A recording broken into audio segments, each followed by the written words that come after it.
It's 12 o'clock, and you're watching KCCI Channel 8 Des Moines, Iowa's news leader. With Molly Cooney, Jason Hoffman, and meteorologist Mike Lozano. This is News Channel 8. It sounds like a plot straight out of the story How the Grinch Stole Christmas. Someone helps themselves to thousands of dollars worth of toys donated to needy Central Iowa children. Good afternoon, everyone. Thanks for joining us on this Friday. I'm Molly Cooney. And I'm Jason Hoffman. Operation Santa Claus collects and gives away thousands of toys to needy children every year.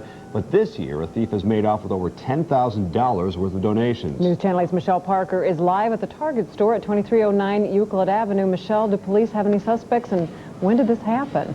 Well, at this point, there are no suspects. Police say they don't have much to go on. It apparently happened sometime overnight or early this morning. It was discovered by a Target employee. Let's take a look at the warehouse right now. I'm here in the warehouse at Target where hundreds and hundreds of toys are being stored for Operation Santa Claus. Target is one of the sponsors of Operation Santa Claus. St. Vincent de Paul is the lead agency for that community activity and had been working throughout the year to get toys for the needy children that are given out at Christmas time. Now, a lot of those toys are missing. Joining me right now is Mark Stager, who is the store team leader and discovered the theft today. Tell me what you saw when you got to work today.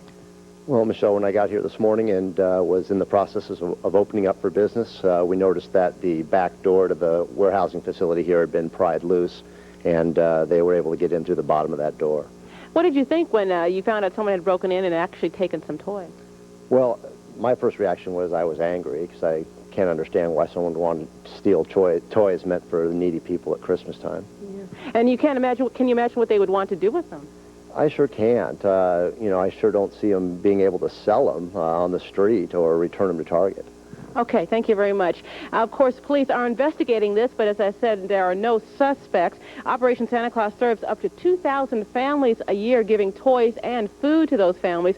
The organizers say they'll continue on, but it's going to take a little bit harder work to do it for this year. The distribution day is for December 19th. All right, Michelle, do they think they backed up a truck to the back there and just took off with all these toys? I'm not really sure. All right. All right, Michelle Parker reporting live for us. Thank you very much. And as Michelle said, a reminder that 2,500 needy families are helped each year through Operation Santa. Families who want to sign up for help from Operation Santa can sign up anytime between now and November 21st at 610 Forest Avenue, or you can call 282-8473. Also, a reminder, our annual Operation Santa Food and Toy Drive gets underway December 15th, starting bright and early at 6 a.m. Well, the search continues this afternoon for a woman accused of stealing a 13-month-old baby. Des Moines police have issued a nationwide arrest warrant for 57-year-old Fawny Roulette Christensen.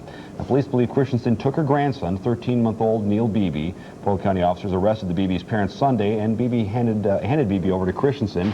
Christensen faces felony child stealing charges.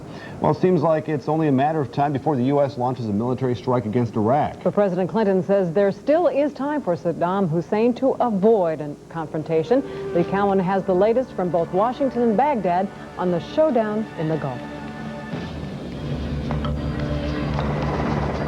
It's a game of brinkmanship that's all too familiar. Saddam Hussein is again pushing the United Nations to the limit, and the United States is again responding by putting Iraq on notice. Saddam Hussein has it within his hands, to end this crisis now by resuming full cooperation with UNSCOM.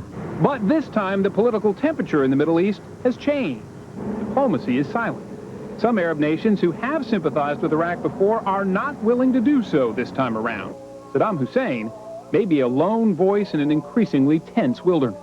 We all want a peaceful outcome, but it was Saddam Hussein who forced the UN inspectors to stop their work, and only he can put them back on the job. And it's up to him whether he chooses at long last to do what the world has been asking Iraq to do. Nearly 150 aircraft have either arrived in the Gulf or are on their way. Defense Secretary William Cohen signed a deployment order yesterday